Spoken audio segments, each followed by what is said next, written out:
Ngayong gabi, tayo na't lumipad at alamin ang tagumpay ng mga Pinay at OFW sa Hong Kong.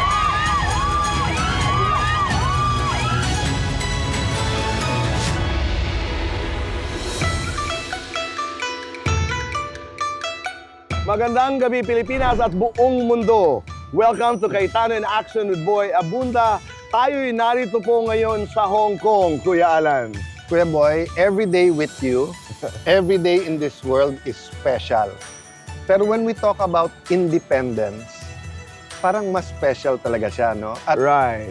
off the air, sinasabi ko nga kay Kuya Boy, pero kasi pag sinabi yung independence, feel mo pero parang may kulang. Kasi di ba, Kuya Boy, when you say independence, pero we are also interdependent eh. And tayo, clannish tayo. So you also want to be dependent on your siblings, dependent on your boss, dependent on your parents, di ba? So, iba yung dating, let's say, sa West, sa mga colonizers nung independence. Pero pag ginamit mo yung Filipino word, kalayaan. Kalayaan, di ba? Ang tao ay hindi nilikha para ikulong, para abusuhin, para ilagay sa isang hawla. Tayo'y pinanganak to be free, to have freedom, to be responsible, no? So, for me, it's very special dahil ang Hong Kong po, medyo complicated din, ha? Kasi nag-celebrate nung after 100 years of being under the United Kingdom, na balik sa China. So, in one sense, it's a part of national pride dahil ang China dumaan sa period of humiliation, di ba? On the other hand, yung kultura ng mga Hong Kong people ay mas Western democracy. So, before the turnover, maraming ang nag-move to Canada, maraming ups and downs, di ba? But napaka-resilient ng Hong Kong people, ng Chinese people, kaya maraming Pilipino dito pa pumupunta para magtrabaho. Which links me to, sa Pilipino kasi, we're still not free. Hindi pa rin tayo malaya sa maraming bagay.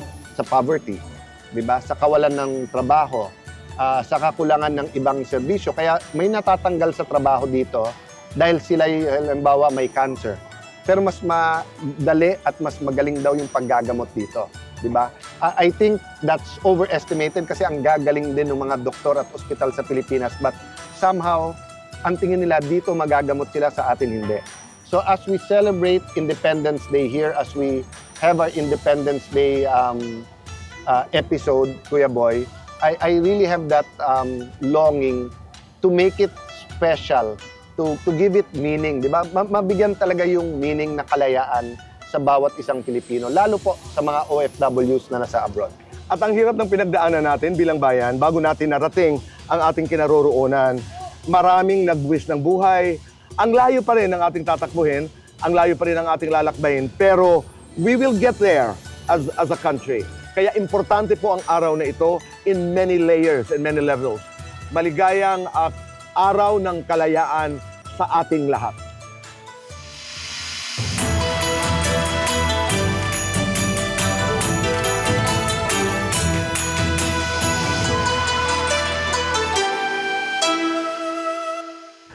Tayo narito po sa Tanong ng Pilipino, Sagot ng Cayetano in Action. Kasalukuyan tayo po ay nasa Hong Kong para sagutin ng ating mga attorneys ang mga katanungan ng ating mga kababayan dito sa Hong Kong na may kinalaman po sa pagdiriwang ng Araw ng Kalayaan.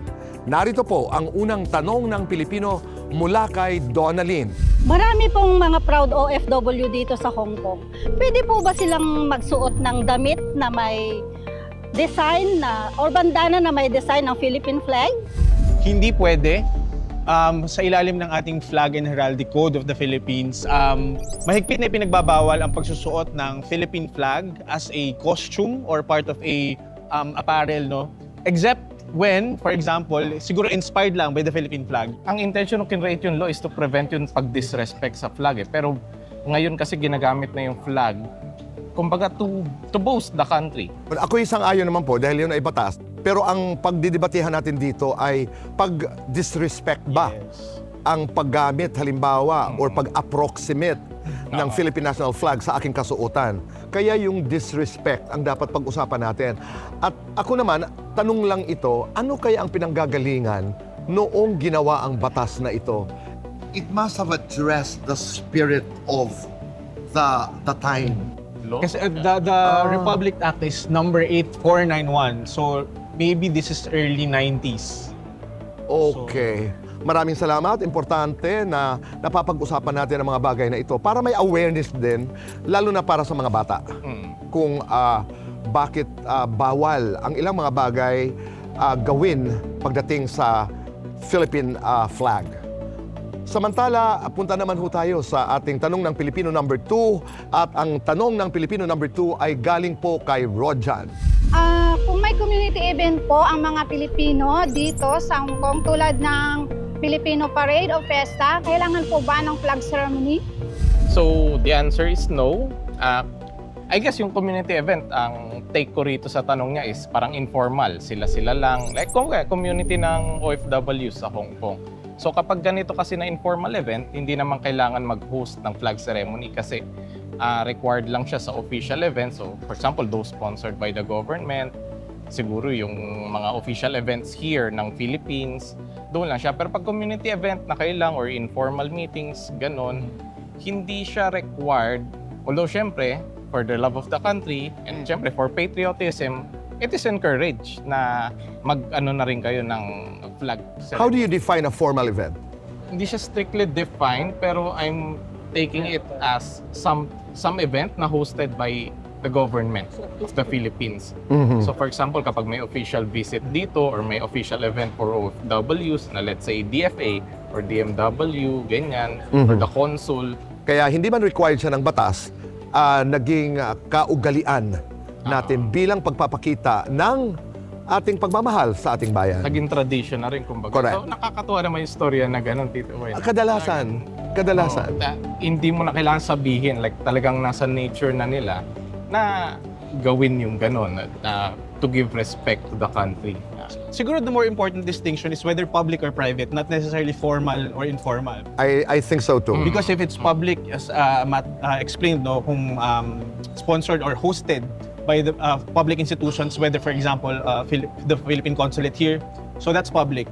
But if you do decide as a private organization na i-hold yan, may mga required elements under the law. For example, yung sinabi niyong flag raising, pagkanta ng national anthem, yung Pledge of Allegiance, yung panunumpa natin sa watawat, yan, mga required yan. So if nag-decide kayo as an organization na mag-flag raising ceremony, lahat dapat ng elemento yon ay nandun.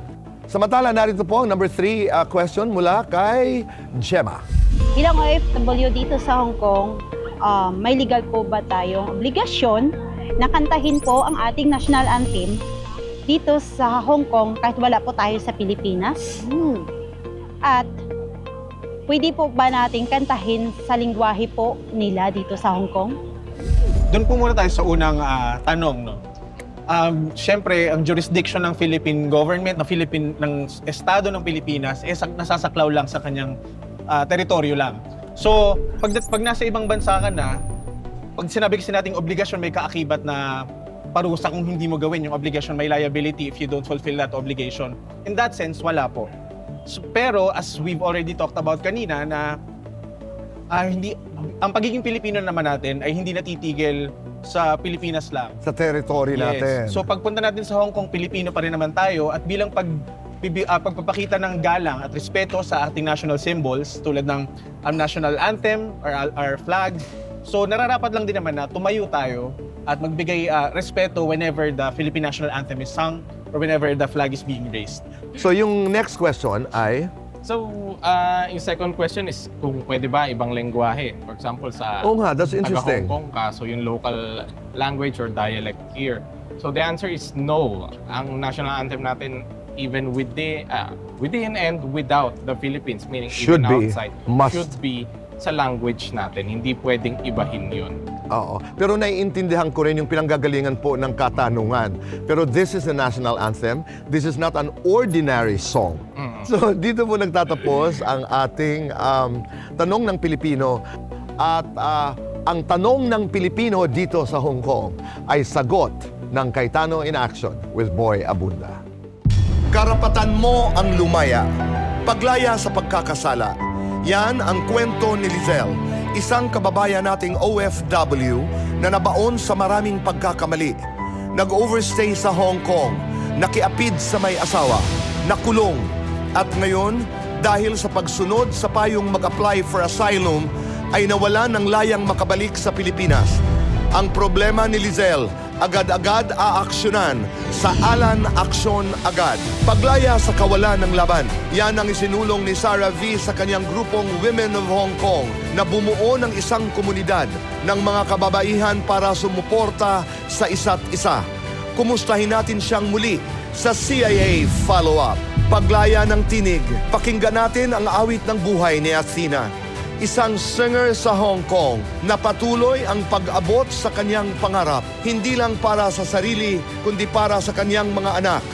Ang payo para sa higit niyang pagningning, alamin sa Ask Boy Abunda. At pagpapalaya sa tanikalang nagpapahirap sa kapwa. Yan ang advokasya ni Regine ng Facebook page ng OFWs in Hong Kong. Kaya't kapag may domestic helper na nanghihingi ng saklolo, nariyan siya para mag-abot ng kanyang makakaya. Kilalanin natin si Regine na mas kilalang Admin Mocha sa salamat. Ipagdiwang natin ang kalayaan kasama ang ating mga kababayan sa Hong Kong. Ngayong gabi sa Cayetano in Action with Boy Abunda 2.0. Welcome to Cayetano Action Agad. Narito pa rin po tayo sa Hong Kong at ito ay kwento ni Lizelle. Nag-overstay, nakulong po dito sa Hong Kong, lumapit sa ating programa at nais niya sanang umuwi. Narito po, panoorin natin. Dahil sa desisyon na yun, nagkandaletse-letse po yung buhay ko. Kasi maling-mali po yung ginawa ko. Yan ang sitwasyon ni alias Lizelle nang tumulog siya sa ating programa Nagkasala sa Batas ng Hong Kong. Nag-overstay na po ako. 2017 hanggang 2021. Nagkasala sa kapwa Pilipino.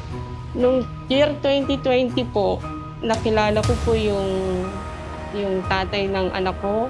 May asawa po siya sa Pilipinas. Pinagbayad sa kanyang pagkakamali. Opo, nakulong po ako.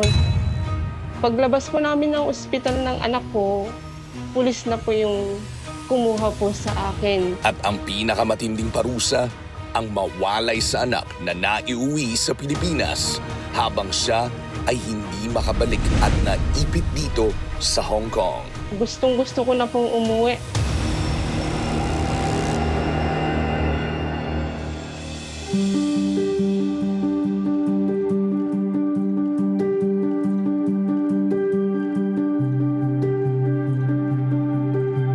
Ako po si Attorney Matt and ito naman po si Attorney Mark. Baka po pwedeng maikwento nyo yung storya nyo sa amin. Nagsimula po ako dito sa Hong Kong noong 2011. Natapos ko po yung kontrata ko ng 2 years. Then nirenew pa po nila ako ng another 2 years. Nung natapos ko po yun, nag-relocate po yung mga amo ko papuntang China. Anong taon ho ito? 2014 po. Tapos naghanap ulit ako ng amo. Nakahanap din naman po ako ulit. Kaya lang hindi ko na po siya natapos dahil tinerminate ulit po ako. Ano pong dahilan ng termination? Yung alaga ko po kasing 2 lalaki, out dinner po yung parents niya noon. Kami lang pong 3 yung naiwan. Papaliguan ko po sila, tapos pinalabas nila ako. Tapos nilak po nila yung pinto ng toilet hanggang po kasi bumaha na po yung bahay. Yun po yung reason kung bakit po ako na-terminate po. Nag-try po ulit ako maghanap ng amo, kasama ang palad po, hindi na po ako. Hindi, wala na kayo nakita? Wala na po. Ano pong ginawa niyo pagkatapos? Nag-overstay na po ako. 2017 hanggang 2021. 4 na taon? Opo. Sa loob po ng 4 na taon na yun, ano pong ginawa? Saan po kayo nagstay? Sinong kumukup sa inyo? Paano kayo nabuhay? Sa mga kaibigan, sa mga pinsan. Minsan, may bibigay sila sa akin na part-time, pero illegal po yun dito. Bawal na bawal po yun. Pagkatapos ko nung 2021, ano nang nangyari sa inyo? Nung year 2020 po, nakilala ko po yung tatay ng anak ko. Kaya nabuntis po ako. Kaya nanganak po ako nung 2021 po. Yung tatay po ng anak ko, driver po siya dito, OFW po siya dito. May asawa po siya sa Pilipinas, wala po kaming relasyon. Ang usapan lang po namin is anak po. Kasi wala po siyang anak. So nung nabuntis ka, nanganak ka, nandun naman siya. Nung nanganak po ako, andun naman po siya. Pero nung siguro nararamdaman niya yung hirap ng financial support dito sa Hong Kong. Tapos unti-unti na po siyang lumalayo hanggang sa wala na po. At sa totoo nga, nakulong pa kayo. Opo, nakulong po ako ng 12 weeks sa Lowo Correctional po. Ang kwento po niyan, nanganak po ako July 20, 2021. Paglabas po namin ng ospital ng anak ko, pulis na po yung kumuha po sa akin. Taga Western District Police po. Ano po yung sitwasyon dun sa kulungan? Mahirap po kasi COVID po that time. Nung 3 weeks po namin doon, ako okay lang po kasi pero sa anak ko, mahirap po para sa kanya. Wala pa akong maibigay na gatas pag nagugutom po yung anak ko. Kasi doon may oras po kasi yung pagbibigay nila ng gatas. Di ba po pag baby, wala naman pong oras yun. Kasi wala po akong gatas puro powder po lang siya. 3 weeks kami sa isang kulungan dahil parang nag-quarantine din po kami noon. Hanggang after 3 weeks po, hinalubilo na po nila kami sa iba po na may anak po. Hanggang sa makalabas po kami. Mag-4 na taon po sa July yung anak ko. Nakasama ko siya ng 1 year 6 months. Bago ko siya pinadala pa uwi kasabay ng pinsan ko po. Ilang taon niyo nang di nakasama yung anak mo? Mahigit 2 taon na po. Sino po nag-aalaga sa bata ngayon? Nung una po, nanay ko po, pero nung namatay po si nanay nung last March, pinsan ko na lang po yung nag-aalaga ngayon. Paano po yung sitwasyon nyo na wala kayong kontrata, wala kayong trabaho dito, tapos nanganak kayo? Ano po nangyari dun sa bata? Minsan po, may mga nagbibigay pa rin po ng tulong sa akin dito. Yun po yung pinapadala ko minsan. Minsan, nagtatrabaho pa rin po ako pag meron. Magkano mo yung kita nyo?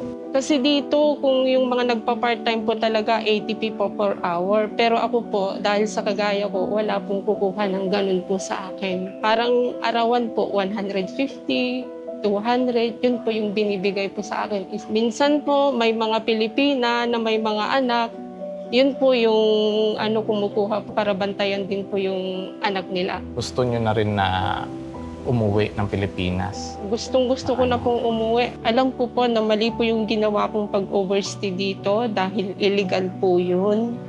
Sana po sa nakapanood, huwag niyo pong tularan po yun. Dahil maling-mali po yun. Kaya't lumapit si alias Lizelle sa Alan Aksyon Agad para makapagsimula ng bagong buhay sa Pilipinas. Gusto ko po magnegosyo. Sana po kung may ipupuhunan po ako para mabantayan ko na lang po yung anak ko. Kasi mag-aaral na po yun next month. Sana po Pag umuwi ko, titira kayo doon muna sa pinsan nyo? May bahay po kami. Wala na pong nakatira doon dahil wala na po si nanay. Ngayon ho, tingnan ho natin kung ano ang tulong na maibibigay pa ni Kuya Alan para sa inyo dito sa Alan Aksyon Agad. Maraming salamat po. Salamat din po. Salamat po, Nanay Lizelle. Kuya Alan, anong aksyon ang pwede natin gawin dito sa problema ni Lizelle? Well, Kuya Boy, I'll start by saying, why do we feature tragedies like yung nangyari kay Lizelle sa Araw ng Kalayaan? Kasi we want people to know what true freedom is. Di ba? Ano talaga ang kalayaan? Kasi sa maraming pagkakataon, pantawid yung ginagawa natin eh. Siyempre, di ba, kung nalulunod ka, kapit ka sa patalim. So, walang trabaho, nandito ka na, alam mong pag-uwi, napakalaking gastos pa, napakadaming proseso bago ka makabalik. So, yung iba, pag nasa abroad, kahit alam nilang bawal, magsistay muna, hoping against hope sometimes. Sometimes, nagkakaroon ng miracle, na makakuha ng ibang trabaho. Ito yung good news, no? So, nung una kasing paglapit niya, simple lang, pamasahe or yung airfare, makauwi. Pero sinabi nga ng ating consul, and that was part of my work sa DFA, na iangat yung mga pondo for situations like this. So actually, ang problema niya ngayon ay hindi airfare, pero yung sa immigration here to give her the clearance na pwede nang umuwi. And they're working on that. But we go a step ahead. Pag uwi niya, she's facing the same problem that she faced nung natanggal siya sa trabaho, which is facing every day. Paano yung kanyang kabuhayan? And that's why I'm proud of ang team natin sa CI with BA kasi dinidevelop natin yung ating mga kabuhayan showcase and we're working with existing small entrepreneurs, existing mga kapartner natin sa Salamat. So, as soon as payagan ng immigration si Lizelle, makakauwi na siya. Tutulungan po tayo, of course, ng DFA at saka ng Department of Migrant Workers kung kailangan. But ang CIA with BA naman ay papasok sa ngayon pa lang sa paglalatag ng livelihood project para kay Lizelle.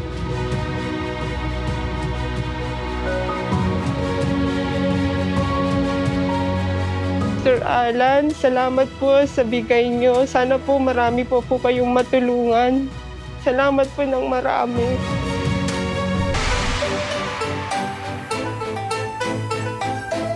Sarah V, I'm so happy to see you again. Welcome to the show. Thank you for having me.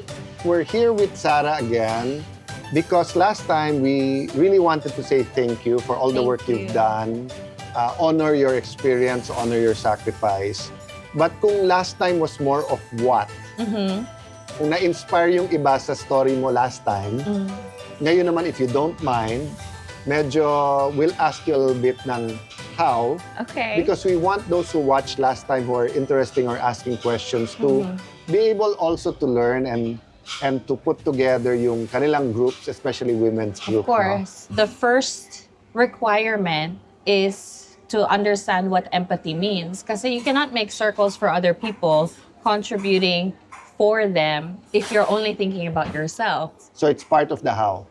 If you're not ready to serve other people, you cannot lead a community or a network or a group of people. Kasi it's about them. It's not about what you want them to do. So don't do it just because you want to have 1 million followers or 100,000 members Yes. or I mean, 10,000 friends. You can do it, but it will fail. Kasi the foundation of long-lasting communities really comes from your heart to somebody else.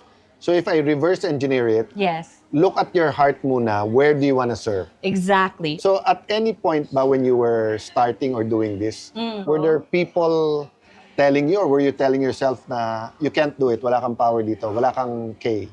I would tell myself I couldn't do this, that this is temporary, that building communities is short-lived kasi I'm not good enough. So I struggled from imposter syndrome. But what saved me from that mentality is that I started building the community with the right people, right? You don't want to have 100 negative people, but even 2 positive, impactful, supportive people is more than enough to grow a network. So I had 2 wonderful people, 3, 4, 5, it kept growing. And eventually, I was influenced by their positivity. So I also kept growing, I kept building. And as your organization grows, Yeah. do you also see this in younger leaders na do they also question if they have the power They or do. They do. I feel like the teenagers, the young adults, especially in our day and age where social media is so prevalent, everyone feels like they have to prove themselves. Like, oh, everybody looks so great on social media. Ang gaganda, ang kinis ng skin nila. How do I won't be good enough if I don't look like that. So when it comes to young adults and teenagers, they need community much more than the adults of today. They need people that they're surrounded by with positivity that tells them they're more than enough. it's the people around you saying kaya mo yan or yourself telling yourself you have the power, then how do you balance it naman with humility? You have to be really honest with yourself. Are you doing this for people or are you just doing this because you want validation? I call it optics, diba? Maganda siyang tignan, everyone's fond or inspired of you, but in reality, are you creating impact with what you're doing? I think one of my favorite quotes that I stand by is, once you realize that you don't know everything, that's when you know that Yeah. you're continuously learning. And to come into a community of women of Hong Kong, the one that I'm making, is that as long as you have this desire to help others and to build yourself, you'll thrive. You'll thrive. No one is perfect. But if you come in thinking, oh, I can't join this community, I can't help people, hindi pa ako perfect, then I wouldn't be here. How many members do we have now in your WhatsApp group? Oh my gosh, the network is now 13,900. I think we last spoke 12,000 pa lang. People will come and go. There's a situation where a community grows so big and then they started to segregate themselves. And then unfortunately, some of them did it out of spite or pettiness. It's happened to me many times. You have to accept as a community leader or someone that's providing service to people, not everyone's going to agree with you. Once you can accept that it is out of your control, then it becomes like nawala yung weight. But was it devastating earlier on? Of course. Umiiyak ako. I'm like, oh, maybe I'm not doing right. Kasi there's people that are angry. There's people that are talking na I'm just doing this for the money. They don't see my vision. Then it actually distract you. Absolutely. I spent 3 months away from building my community in a sympathy hole. And I was ready to close Women of Hong Kong in 2022. Yeah. Do you also speak when people invite you to speak sa mga groups and asking how you did it or your experience? Or is it more of in your internal group pala? Oh, I always speak as publicly as I can with what it takes to be where I am today. And I'm always, as much as possible, really honest about it without it coming off dramatic. Yeah. I want to tell people that what it took to achieve what I've achieved is really not easy. If you can accept that the entrepreneur journey is only going to be 30% joy and 70% pain, then you're ready for entrepreneurship. And the 70% pain gives me that 30% joy. But of course, every journey is different and may stages yan. Yeah. So like the new leaders that join your organization, no? Do they join and then get positions of leadership or get time of involvement? How does it work that way? Yeah. Take me through a 1 month, 6 months, 1 year. How would you accommodate them or how would it look like? So first they would join as a free member. The way the network is run, the way Women of Hong Kong is built, it's a build your own adventure. Okay. So as you walk in through the doors of Women of Hong Kong virtually, it is entirely up to you what you want to do next. Do you want to connect? Do you want to be an observer? Do you want to volunteer? Do you want to teach? Do you want to learn? Do you want to create a subgroup? Do you want to push an initiative? Do you want to contribute to the team building it? And since you've gone through that, yung avenues na yon are already They're ready, structured. prepared. Yes. Okay. It took a long time. So now we're nearly 4 years old. I would say confidently by 2.5, that was when we structured just half of those avenues.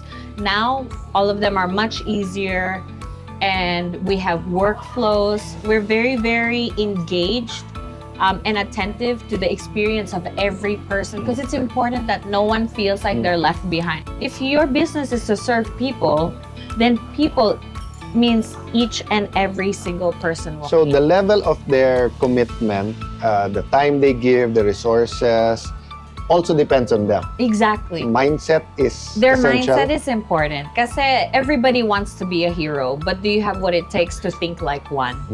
So it's the weeding out of those who shouldn't be in the organization. Does it also happen in the process as you give, or Yes. or is there like toll gates or the gateways na There's you both. don't get to the next one? Well, one is I'm proud to say naturally, people that don't have great intentions will naturally not want to be around people with great intentions. Okay. So there's a natural process because we've already built it from the beginning. Don't let that go, right? The second way we filter it out is through basic guidelines. I don't say rules in community, I say guidelines. So this is to help you, again, make your own decision. As a person, as a contributor of the community, this is what is smiled upon and this is what's frowned upon. Up to you how you act. Again, you'll naturally be weeded out because other people in our community will call you out. I don't have to. They will do it for me. It's important that when there's communities or groups of people that are being managed, that the mission is set in stone from the get-go. Kasi mahirap yan if there's so many people coming in and nobody knows what's going on. Ano ba yung direction? Given your experience, Have you ever thought about writing a book or putting down the guidelines and everything? I have. I hope this is a start of many, many other conversations. Me But too. may I give you the opportunity then just to say anything from your heart, you know. So if, let's say, young women, senior high school, college, women who parents nila nasa abroad or sinama sila sa abroad or mid-age women who are looking to connect, no? Yeah. If they can go into the heart and mind of Sarah V, what's one thing you'd like to tell them? The first one that comes to my mind, one thing I'd love for women to know, believe, and understand is that there is no such thing as a ceiling for us. Okay. The limitations are just in your mind. The limitations are around the people you're with. So bring yourself in rooms where people see you. Really good advice. Yeah. Okay, what's another thing you'd like them to know? Oh, don't listen to the negativity. Don't listen to negative people that say you're not good enough for this. You know, just when you're talking, what came to me is listen to music, not noise. Yes, there Diba? you go. I like that. So if it's music that inspires you, makinig ka. Oo. Diba? But if everyone, hindi mo kaya yan, or gaya-gaya ka, or Oo. para kay Sarah V yan, hindi para sa'yo. Yeah. Magwo-work sa Hong Kong yan, pero hindi magwo-work sa Laguna yan. Hindi No, magwo-work it sa will. Batanes yan, di ba? Oo. It So, will. That's why we call noise, and we call music, right? Yes. Okay. I have my last one because you've inspired me again. Embrace your uniqueness.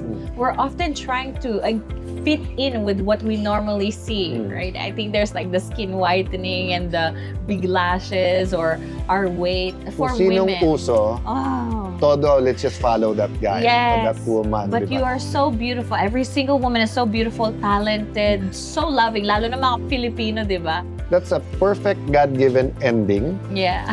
because when we believe in each one's uniqueness, then it's easier for you to believe that God intentionally invented you. So exactly. this interview is quite unique also. Thank you. So in behalf of Ate Pia and Kuya Boy, thanks for joining us again and taking time out from your busy schedule here in Hong Kong. Thank you so much.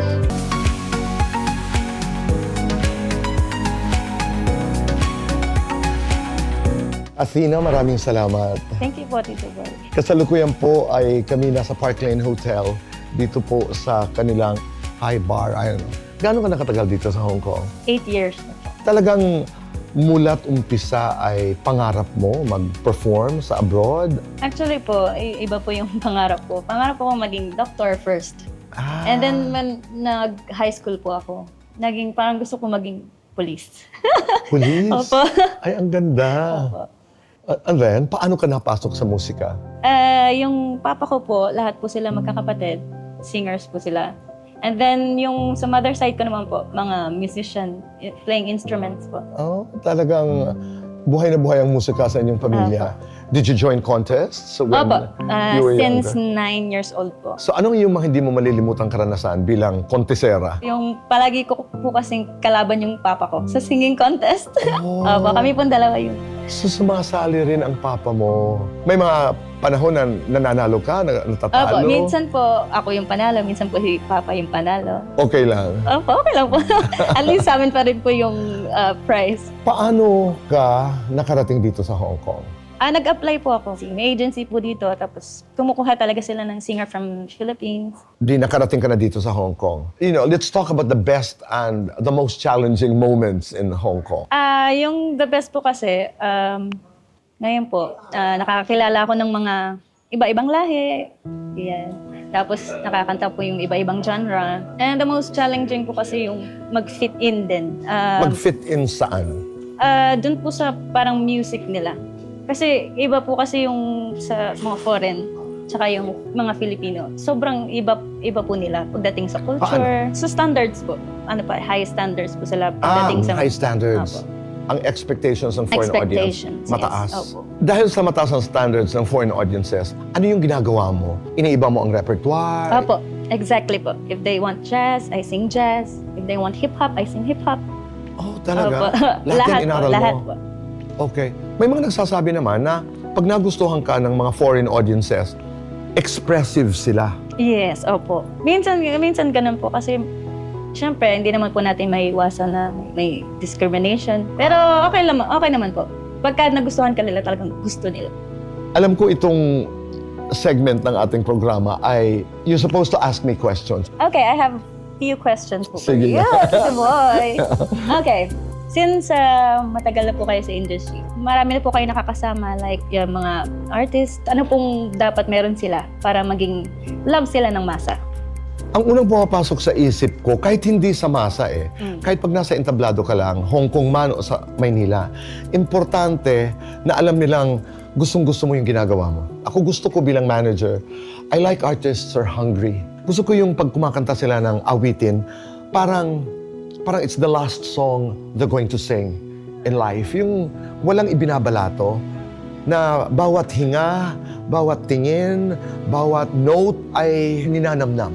So gustong-gusto ng masa yon. At saka, aside from loving it, aside from hunger, you have to work hard.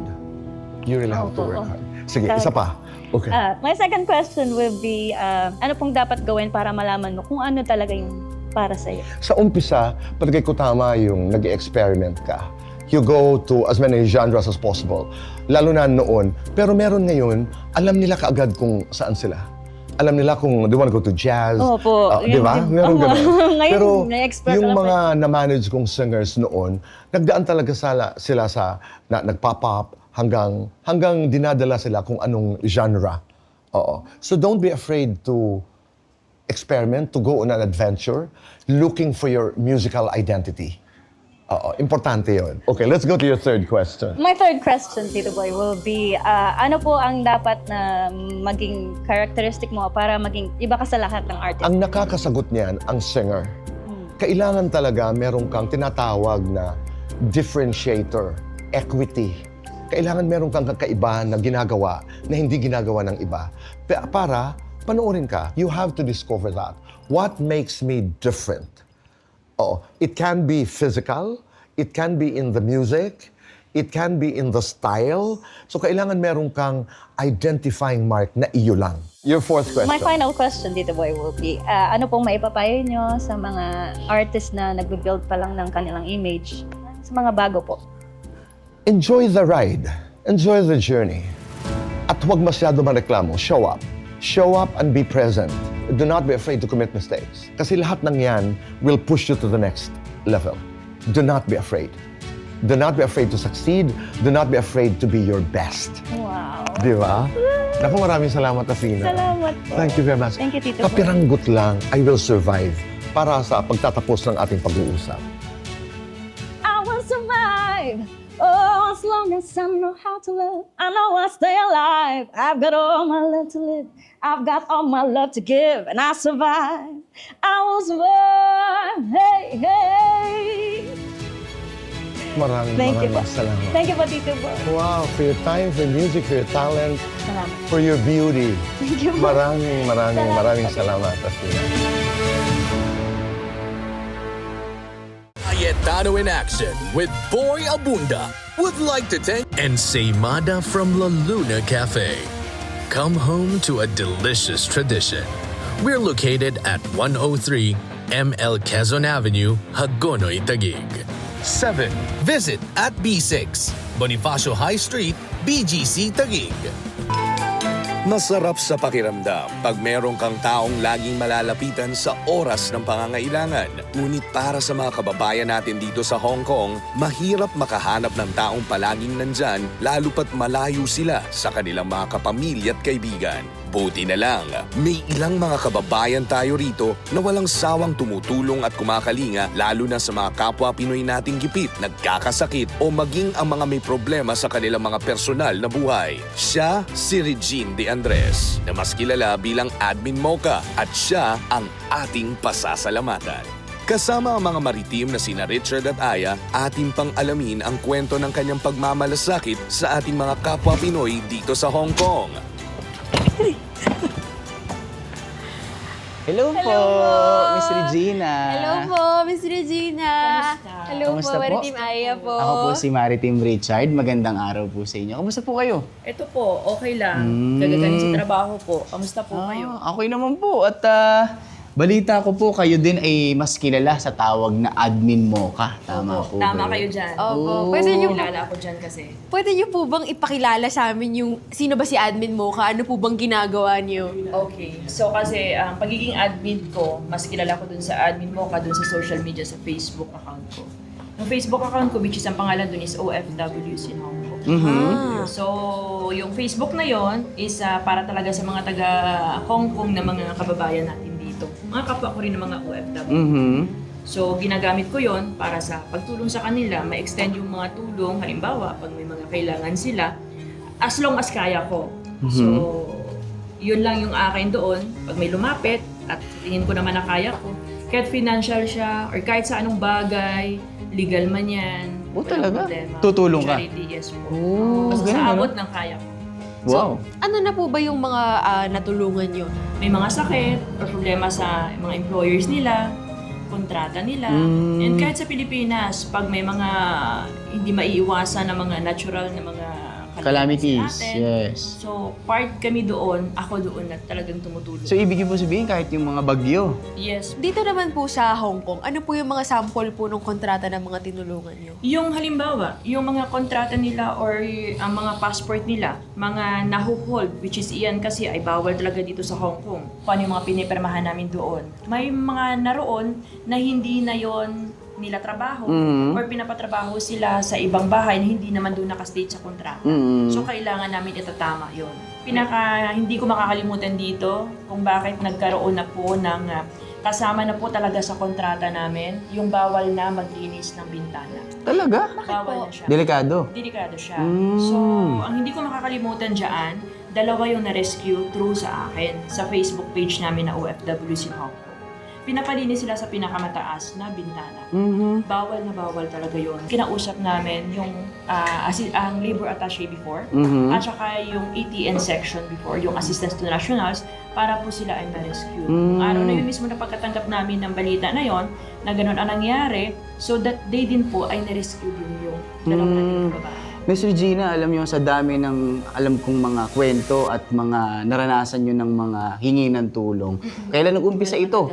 Matagal talaga. Dito sa Hong Kong at sa ibang bansa nag-start talaga ito ng 2010. 2010 pa. Hindi ko makakalimutan. Okay. At bilang natanong ko kung kailan nagsimula yung pagtulong mo through your Facebook account, kailan ka naman nag-umpisang tumulong bilang ikaw? Bilang ako, at the age of 17 o 15 yan. So as early as 17 years old, tumutulong. Paano po? Pwede niyo po magkwento sa amin yun? Ang ng spaghetti at saka yung sandwiches doon Talaga? sa aming lugar po, sa mga kabataan street children. Saan lugar nga po ito? Roja City po sa Oh, Capiz. sa Capiz.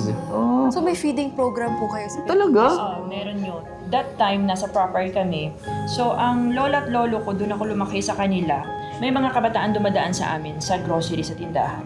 Humihingi na lang sila ng piso, humihingi sila ng candy para bigyan mo sila. Hindi ko talaga alam, parang bigla na lang naisip ko, gusto ko magluto ng spaghetti at saka sandwiches. Parang yun ang pa-birthday. Pa-birthday mo. Yes. And until now, ginagawa ko yun. Every Talaga time pag po? mag-birthday ako. Wow. Kahit dito po.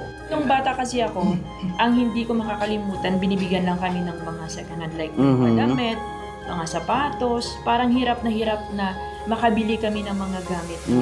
So ako, this time talaga, ang feeling ko, kung pwede naman bilang kita ng Bago. na sapatos, Yes. why not?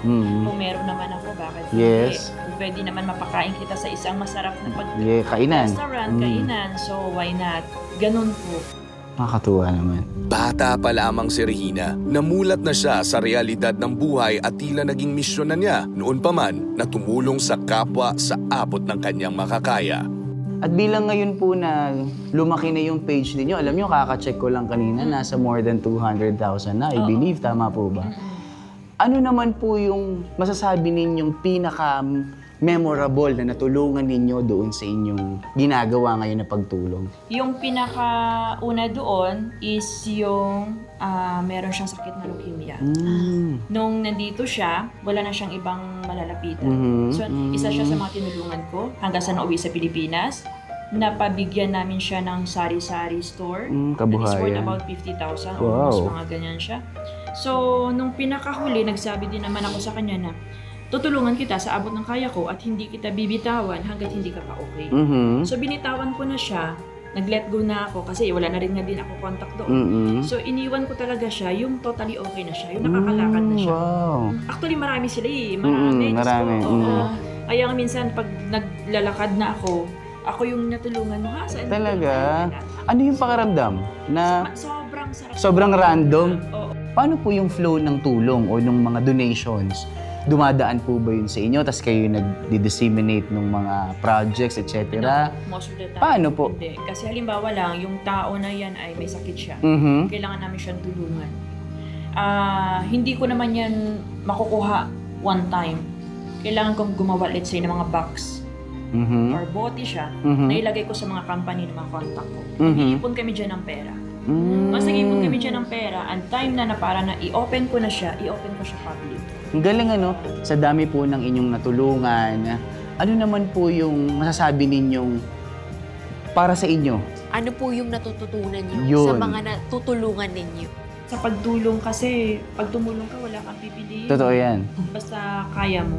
Ang mga pagtulong na ito ay hindi lang nagagawa ni Regina ng mag-isa, na isa sa katuparan niya ito dahil na rin sa suporta ng kanyang pamilya. So, syempre, since malaki po sa parang oras, Mm. energy niyo po, ang pagtulong, kumusta po ba ang opinion o ano po bang sa palagay ng pamilya ninyo tungkol sa pagtulong Tama. niyo? Sa akin naman yung family ko napaka-supportive naman eh. Talaga po. Siguro nga baka husband ko baka nagsawa na sa Oo? ano ko eh. Bakit po Pero nagsawa? napaka-supportive Saan po? pa rin siya. Kasi before, hindi ka naman nagpunta dyan sa abroad para sa ibang tao. Which is true.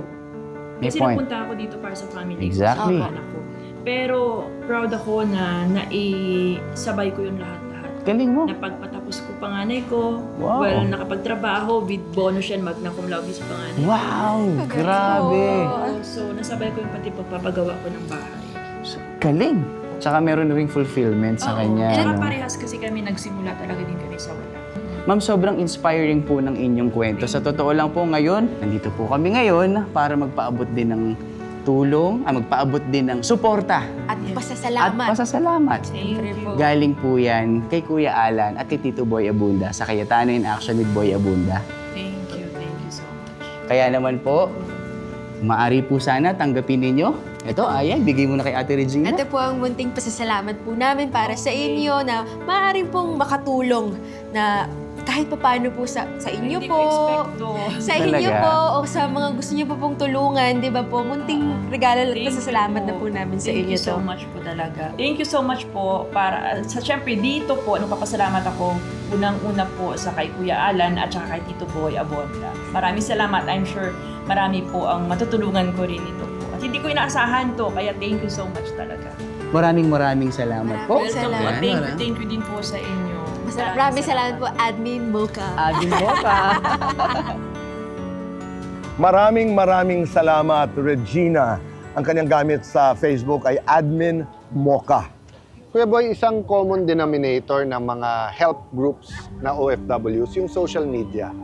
And I'm happy to talk about it kasi usually pag na-news ang social media, it's all about fake news. And of course, both sides are accusing each side of alternative facts, mali, fake news, inedit, etc. So every time yung katulad ni Sarah V, di ba, na paano niya ginamit yung WhatsApp groups to form Right. not only dozens and hundreds but thousands of yes. women who are all looking for certain things to do, very productive, can be social, can be economic. Tapos ngayon naman si Admin Mocha naman, di ba, na yung personal experience niya na parang bakit may mga taong panay second hand, panay hand me down. Tapos nung nagbuo siya ng grupo, not only to help, but ibibigay ko sa iyo ay bago. So kapag ka ang may hawak ng social media ay people who want to help, to make a difference, to fight for what is right, di ba? So ang gaan magsabing Regina or alias Admin Mocha, salamat. Tama. 2 points. Social media, I'll build on it. Sana magamit talaga natin ang social media sa ganitong paraan. Makatulong, engage other people. My second point, naalala ko lamang to, we are really shaped. A large part of who we are is shaped by our experiences as children. Yung joy at trauma, di ba, pwedeng maghalo and to become Tama. positive. Mhm. So, Admin Mocha, Thank you for showing people pwedeng gamitin at dapat Sa gamitin mabuti. sa tama ang social media. Maraming salamat. At habang pinag-uusapan ho natin yung magandang gamit, abay napakaganda ng magaganap sa ating pagbabalik. Dahil marami ang mananalo, marami ang sigurado akong sisigaw dahil tayo mamimigay ng premyo sa Alan Pia Pic at sa pagbabalik ng Cayetano in Action.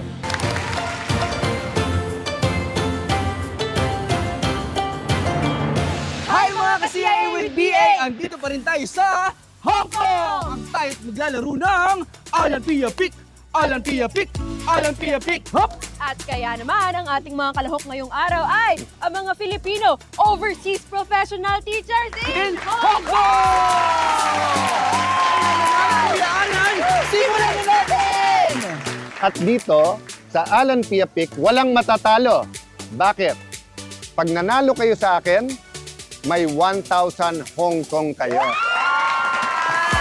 Pag ako naman nanalo sa inyo, meron pa rin kayong 500 Hong Kong. So, umpisa na natin. Alan Pia Pic! Thank you, Thank you, Sarah. ma'am! Alan Pia Pic! 5,000 pesos. Yes! Alan Pia Pic! Orange, 1,000. Ready and Alan Pia Pic! Alan Pia Pic! Thank you, Lucy. Thank you. Ready and Alan Pia Pic! Panalo! Panalo! Yung ay niya, akala ko natalo, panalo naman. Panalo. Ready and Pasali ako! Alan Pia Pic! Alan Pia Pic!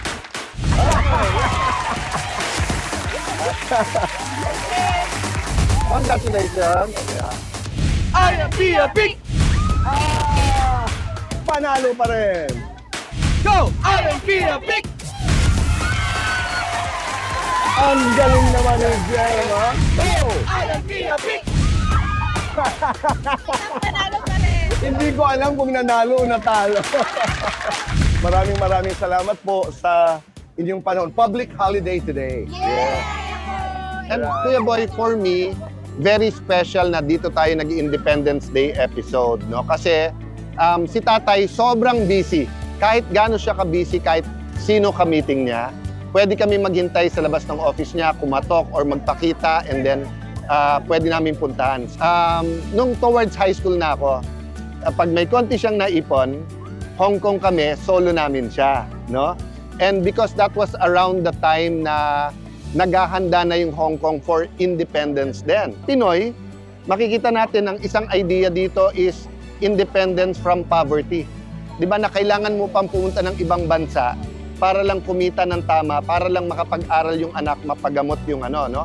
So yung isa ko pang sinasabi, Kuya Boy, yung spiritual independence. Di ba yung when you feel na parati kang hindi at peace, parati kang may problema, parati kang parang bukas. That's why nga even nakakalungkot even sa mga kabataan, di ba? I mean, medyo sensitive to, but let me say it so that we can talk about it little by little, di ba? Yung dumadami yung tingin nilang wala ng pag-asa, kaya they have to take their own life, di ba, Kuya Boy? So, that's my prayer, that as we celebrate independence from the Spanish, independence from the Japanese occupation, independence from American and American Commonwealth, we should look, ano pa bang nagka-capture sa Pilipino? Di ba? Poverty, corruption, yun nga, yung kawalan ng peace of heart and mind, yung spiritual, emotional, mental, and magkaroon tayo one day ng tunay na independence.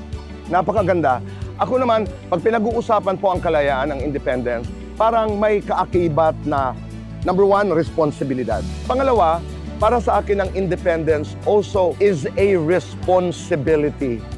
It becomes a responsibility dahil kailangan panindigan natin yung ating pagiging malaya. Ang kalayaan dapat ay magamit natin sa pagpapabuti sa atin bilang mga tao, bilang bayan. It's part of human nature na may nangaapi. Tama. Diba? Pero parating ang pinapaalala ni Tatay kasi wala namang bansa na walang batas. Kaya parating sinasabi ni Tatay, wag magpaapi, alamin ang batas. No? At kung imadagdag ko po, kung may legal na kaalaman, mas maipaglalaban ang ating karapatan. Doon lamang tayo sa tama dahil sa batas, wala ho tayong kawala. Magkita-kita po tayo muli next week at tayo'y magkakasiyahan, magkukwentuhan at marami pang iba. Dito lamang po sa... In action! In action! In action! In action!